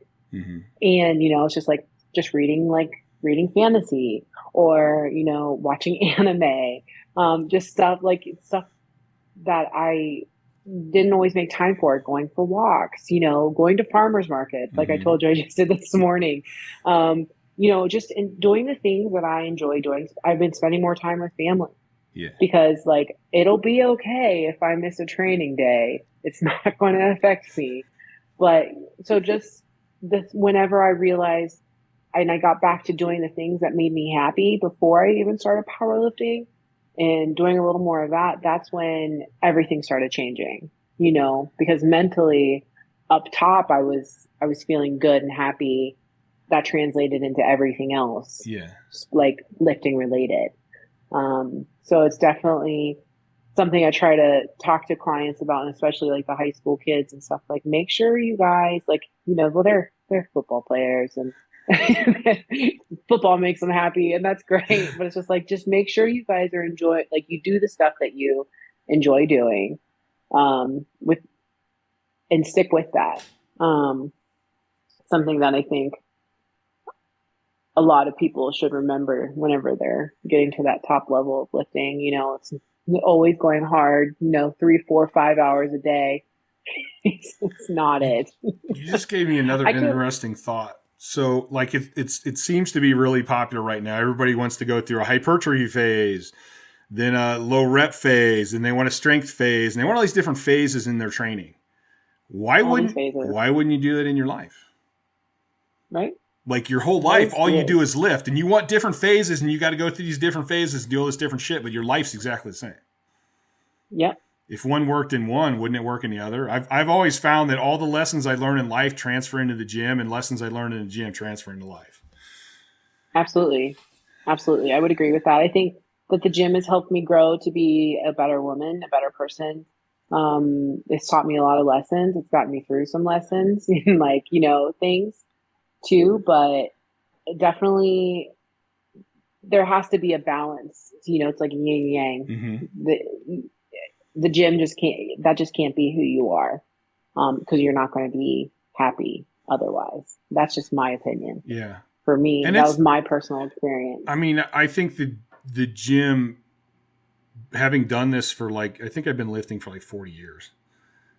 Having been through all of this, I mean, it's the lifting and the gym is a journey too, just like everything else. And it actually completely changes over time. I mean, how I trained at 14 and 15, my body was totally different than how I can train now. Yep. As I got stronger, things changed. What I did to bench 400 pounds wasn't what I did to bench 800 pounds. And then from 20 to 40, that changed. Like it's a continual progression as life should be. And it's like people get into this one rut and they do the same stuff. And I see so many people that aren't making gains and they still keep doing the same thing over and over and over and over. And it's like, there needs to be a progression in life. It's like for me, the gym is life and they reflect each other. Well, the gym shouldn't take up as much of my life as it did at one time. I guess it still kind of does because it's my full-time job now, but I'm just training other people now. So, whenever I had a rough meet, I was talking to Dave Hoff and something he said resonated to me. And he's like, stick with what you know. And he's like, and that's not, what I'm talking, just not in the gym. He's like, stick with what you know, stick with what makes you happy and keep doing that. And I was just like, that was really good advice, Dave. And I took that to heart. No, I think that's probably a lot deeper than it even sounds. Yeah. Because if you're not happy, you're never going to perform well. So if one of your main things is, and happiness is an emotion, you can't always chase happiness, but if you have a sense of well-being in your life, everything's going to go better. Mm-hmm. Yeah. I think, the more that you think about it too, is just like this topic of mental health and lifting, strength sports in general. I think it's something that needs to be talked about a little bit more because powerlifting, it's a sport for, degenerates. We're all a little crazy up top, right? To be able to go in and, lift this scary amount of weight. So there has to be some screws loose up top to be able to do that. But I think that talking about mental health in strength sports and sports in general, I think like sports like soccer and MMA and stuff like that, they're probably a little more ahead of us than powerlifting and strength sports in general when it comes to sports psychology. But I definitely think that that's something that lifters need to start considering as well. How to be, happier. Happier translates into better performance. Yes. Well, I think I tell people all the time, I go, if I could, then this would be an interesting book if I could get people to do it. If you go around and talk to the top strength athletes, there's horror stories. Stories of why they first got into lifting, and it's usually it was the fat kid or the bullied kid, or even me, part of it for me was when I first started training, it was dealing with my anger and the frustrations with life. And I lied to myself and said I was doing it for sports and to get stronger. I was doing it because it controlled shit for me. And it was always I had different phases in my life where it's I don't want people fucking with me. And the bigger and meaner I get, nobody fucks with me. Harder to kill, right? Yeah. And so there's all these stories, these horror stories of people getting into it. And I think it's how we deal with shit and it becomes an addiction. And then we go, well, me being tough is powerlifting. When it's no, you being tough is going through and working on the shit that's wrong and becoming a better person. That's fucking tough. That's courage. Yeah. But it is interesting. And I think Anne was right when she said an addiction. I think it becomes an addiction for us. And then we get into this world that accepts it as an addiction. Mhm. I mean, it's not like an AA meeting. People aren't going, hey, you shouldn't do that. People are going, yeah, you need to go harder. You need to train more. Like, dude, that's crazy. That's awesome. And I'm kind of at fault of that too, because I love hearing crazy training stories and I love telling crazy training stories. But it's kind of like we get into this vortex and we just feed on each other, and we're just kind of bringing everybody down in a way. You know, and I remember when I first got into this sport, one of the things that kept me a little balanced was knowing the history of the sport. And guys like Anthony Clark and Odie Wilson, and I'm like, man, like these guys died way too young because they wouldn't ever find a point where it's like, hey, now it's time to get healthy. And I'm like, and some of these guys, like Anthony Clark I never got to meet him, but everything I've ever heard, just a great guy. He loved working with kids. He loved spreading knowledge. And I'm like, if he could have just said, okay, I'm getting older, time to not be 5'6", 340 pounds. And he could still be training and helping people to this day. And like, I always thought that was sad. And some of the stuff I learned in college and being an athlete in college, I was like, I do not want to be that person that this is all I am. So I really tried to always have other stuff in my life where I wasn't just Chad the powerlifter. Because I wanted to be able to stop and do that. And I want to help people. And what I want to do now is I want to spread this awareness about mental health. Like, because, I mean, life is about like having a purpose, you know, and that's kind of what I feel my purpose is. But it's like this weird vortex that I'm like, I'm having trouble breaking through. Like a lot of people just don't want to listen to it. Well, I mean, it's a hard topic. It's a hard, you know, to be able to analyze yourself. That's hard. To analyze yourself mentally like that. I mean, a lot of people don't want to do it, right? Because I don't know why, but it's hard to do. So to analyze like, oh, am I happy? Is this an addiction? Am I living my best life out of the gym, doing everything that I can to be full and happy and healthy and making sure I'm watering my plants, as they like to say, you know, that's hard because like I said, I'm not sure why it's hard, but maybe it's like an ego or, you know, we don't like to be wrong or we don't like to think that we're doing something wrong because, you know, everything seems to be going okay. And then change is hard. So if you analyze yourself and you figure out, all right, I got to change something, like that's hard. Creating new habits can be kind of hard, you know, it is hard. It's not kind of hard. It is hard. So I think talking about mental health, it's become like you said, it's like a vortex. It's hard to get through to people, especially in strength sports. But, and I even agree, like we're a little behind compared to other sports, like, you know, basketball, soccer, football, MMA, you know, they talk about that stuff. They have their psychologists on deck. You know, I know elite athletes, they're talking to their psychologist 1 to 2 times a week just to talk about, you know, the game, the sport that they're playing. I'm not, maybe it's just, you know, this toughness that powerlifting and strength sports have in general. People are like, this is my therapy. And I get it. Like we've been there. I've been there. We've done that. But also, like you said, the courage to get to know yourself better, get to know what really fills your cup, getting to know, is this healthy for me? Like in the long run, you shouldn't be in the gym, like you said, if you can't talk because you're afraid you're going to start crying. Like that. I don't think that, like, that's something. All that's doing is making it worse. Yeah. Like go for a walk, get some vitamin D, take some deep breaths, like go spend some time in nature and clear your thoughts and figure out what's like the next step for you. I saw a clip of Tate on the round table, and he said, it's not really therapy if you're not getting better. And I went, oh, I saw that months ago and it's still like dancing in my head. Cause I thought, really my God, that's so true.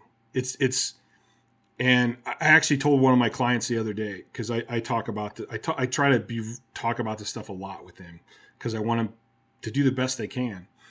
And there was one time when one of the big things I did when I was depressed is I would go out in the desert and I would like climb a mountain.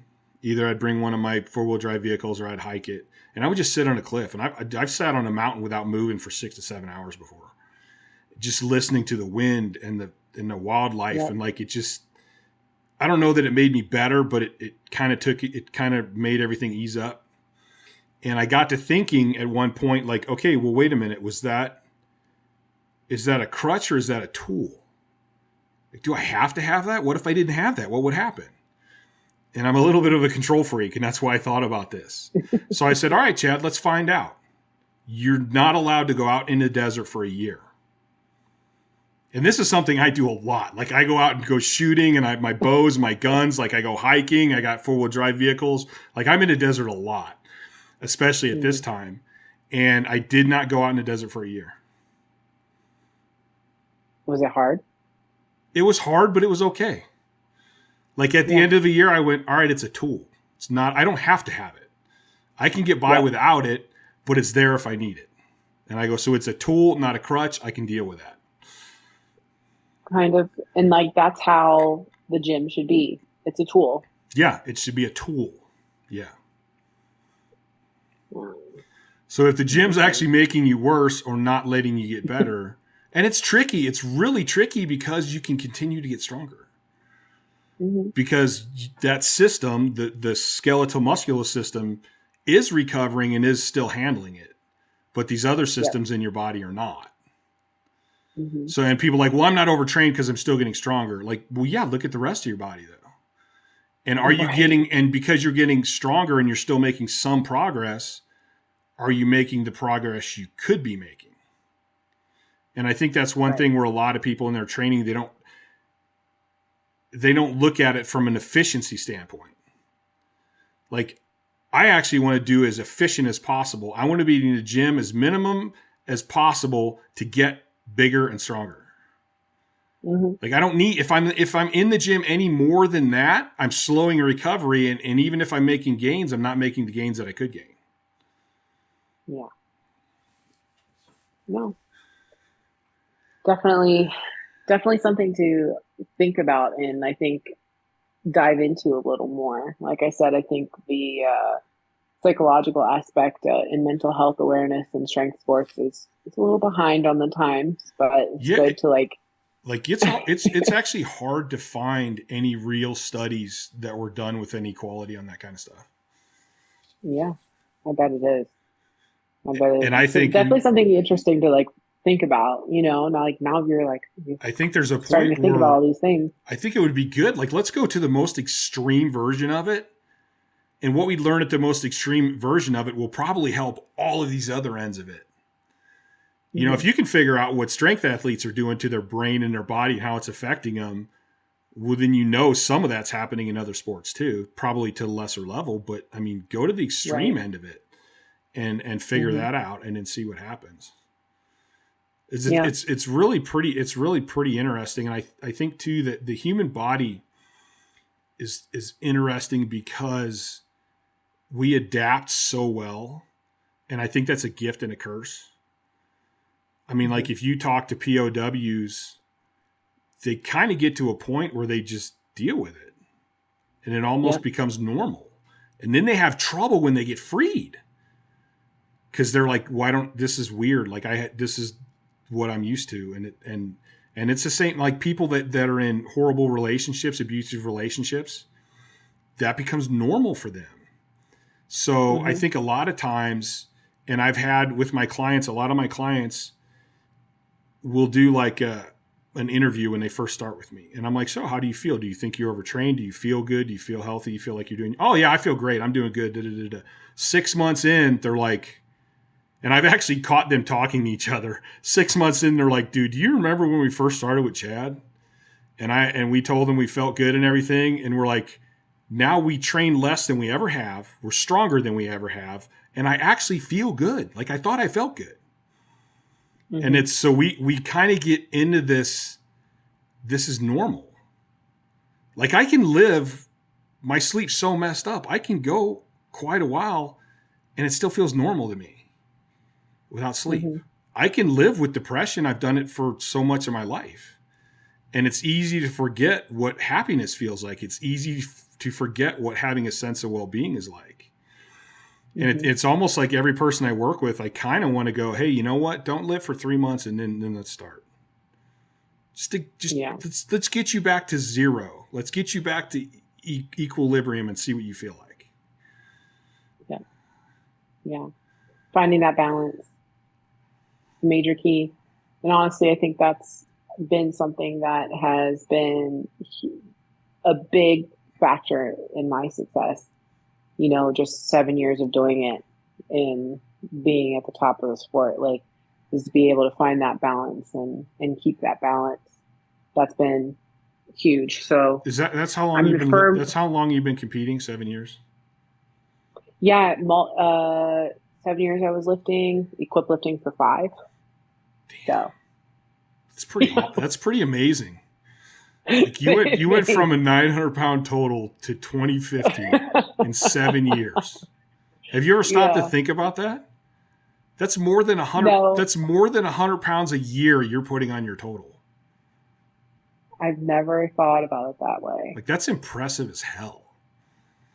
To me, honestly, after that meet where I did that, I felt like it didn't seem real.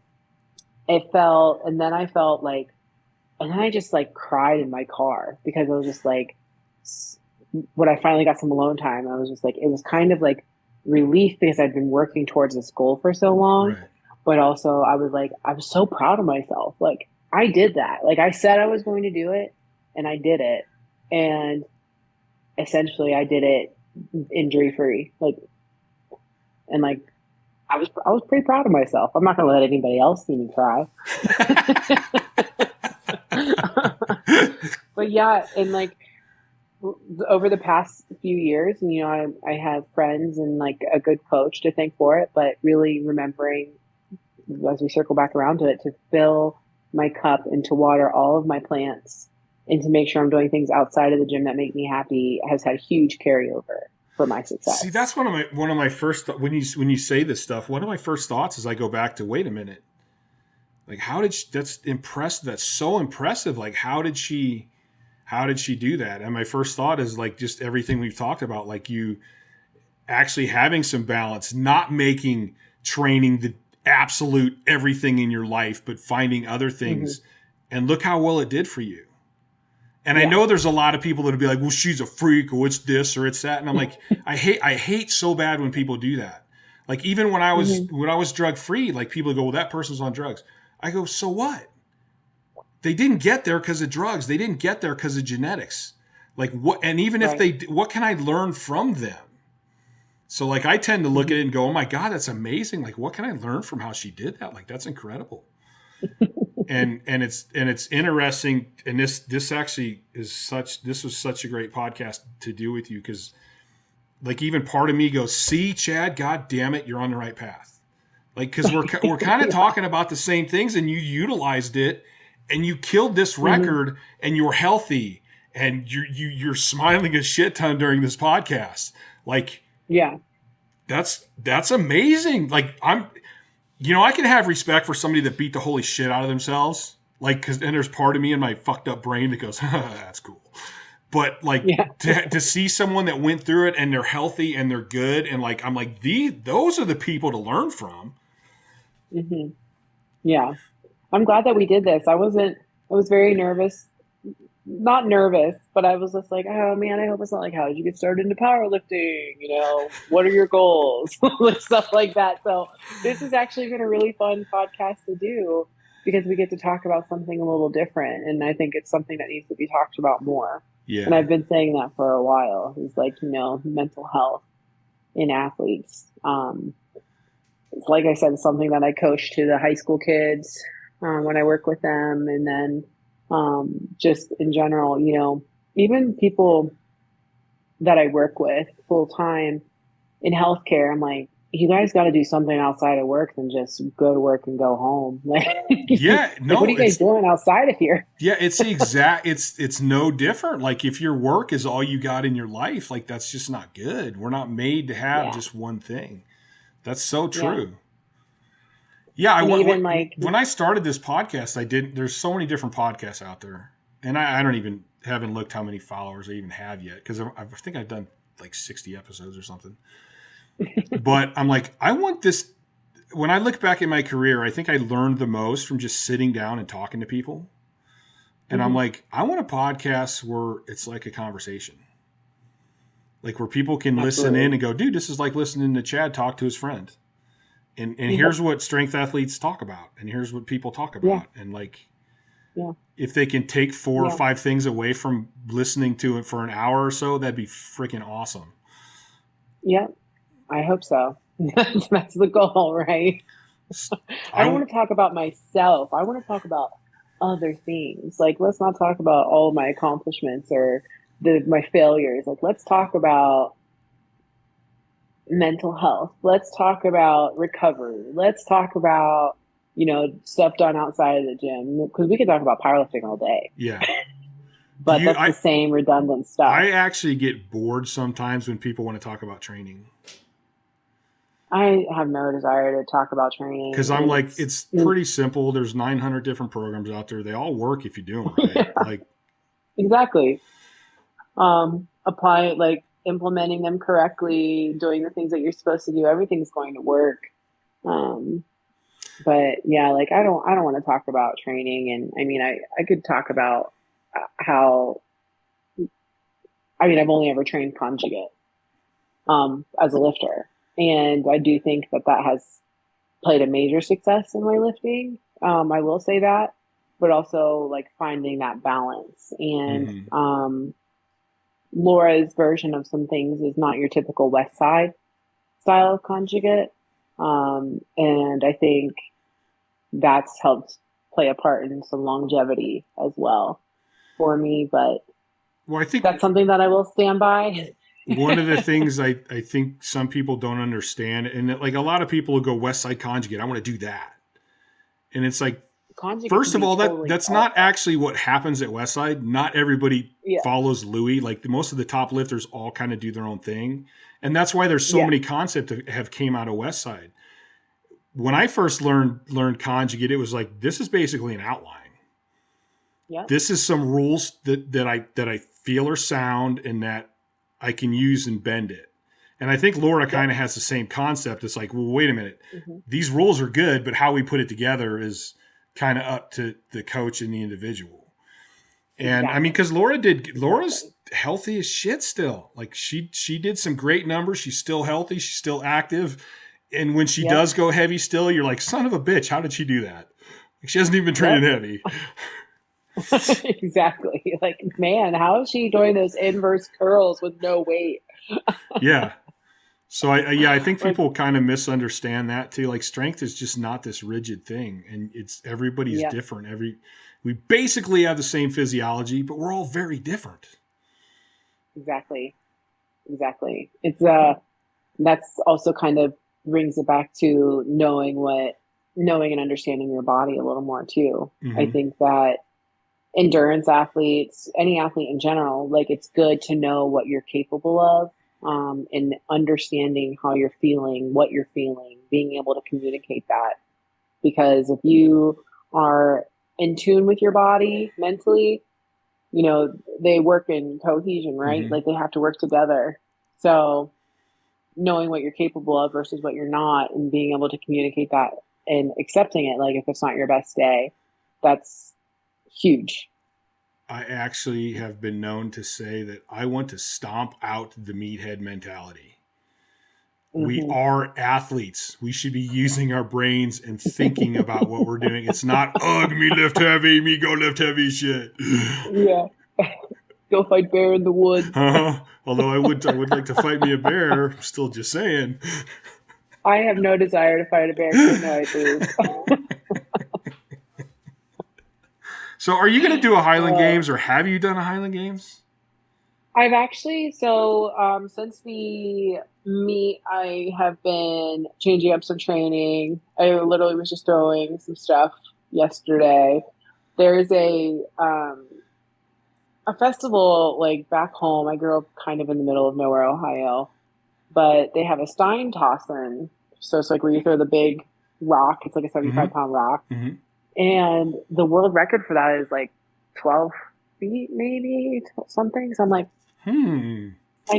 Interesting. yeah, I mean, I know it's like not a super big deal, but I'm also just like something that my family can go to and watch, and like, you know, it's cool to them. So I'm like, all right, you know, maybe but I need to learn how to throw that stuff.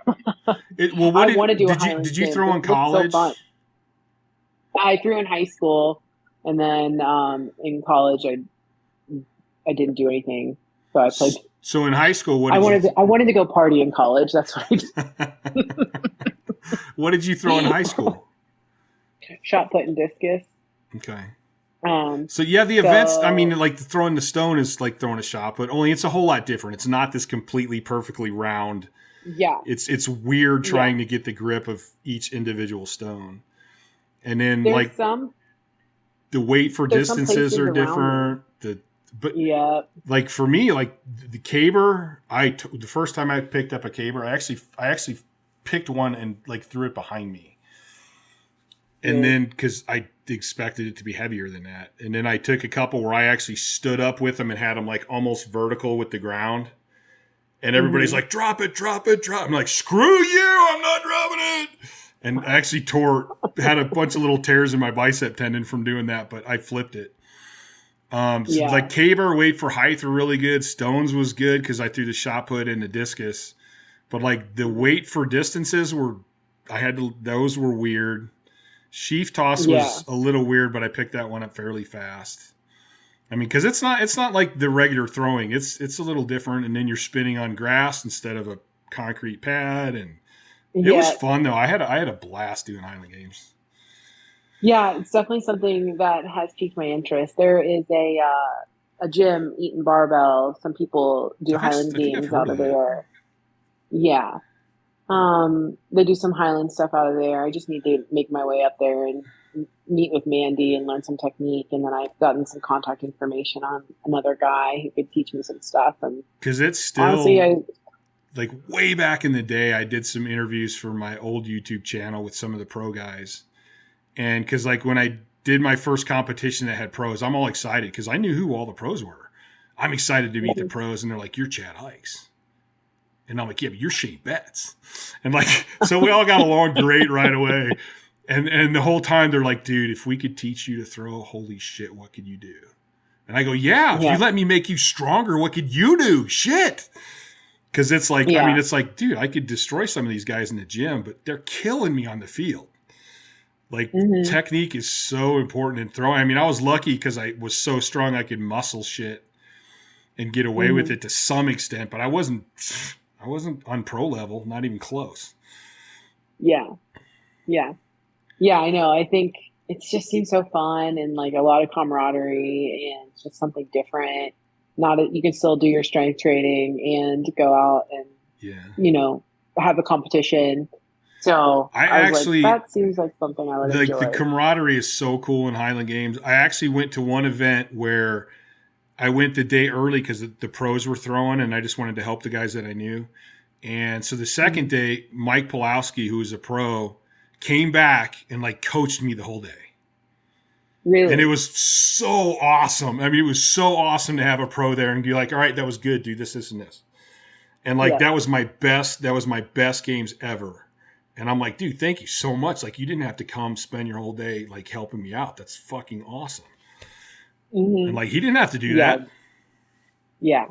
I've noticed that it's just like, with a few people that I've talked to, they're like, come on, like, let's go. Like, you're more than welcome to train with me. Like, let me teach you all the things, whatever help you need. And I was just like, this is great. Yeah.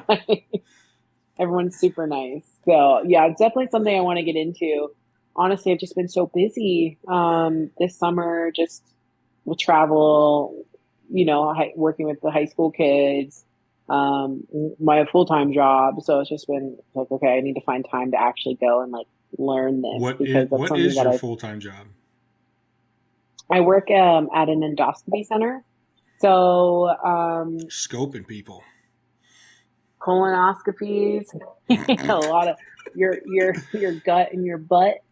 Honestly, I worked in the hospital. I worked in the ER, and I worked night shifts. And I was just like, I can't do this and sustain like a healthy lifestyle working nights. And then went to endoscopy, Monday through Friday, no nights or weekends, no on calls, That's nice. nice.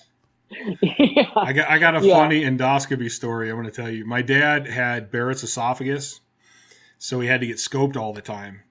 And my dad's bigger than me. He's 6'4", and I mean, he's a carpenter a lot of his life and just an aggressive dude. So I go with him because I know they're going to knock him out to do his throat thing. And I think it was Dr. Yamamoto, this little like Asian, I guess you would say, little Asian dude, funny as hell. And so they knock my dad out, and he starts fucking with my dad. Like he's all these jokes and just screwing with my dad the whole time. And I'm rolling. And he goes, don't worry about it, man. He goes, he ain't going to remember any of this shit anyway. And like, it was just so funny to me. He gets out and he gets done and everything's good. But I'm like, to see this little Asian dude just screwing with my dad. Yep. And it's really good to make sure that people are getting their screening colonoscopies because we're seeing cancer, in people in their 30s. So I'm just like, it's very important. You guys, everybody go see your GI doctor. It's a horrible thing though. Yeah. The process of it is pretty crappy, but Leah, thank you. We're at almost 2 hours already. I have that problem a lot. I'm very bad at cutting off at a reasonable time. Because I enjoy the conversations. I think they're cool. But thank you so much for being on. It was awesome talking to you. Like, you gave me so many things to think about again, which is awesome. And thanks. At some point, if you ever want to be on again, or I'd like to have you on again, and depending on what goes on with your career and what you're doing and whatever. Awesome. I appreciate it. Thanks for having me on. You're welcome. And I'm going to hit our outro here, and until next time.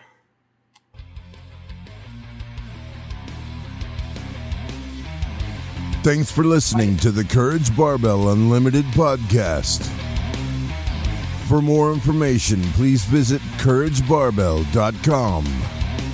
Until next time.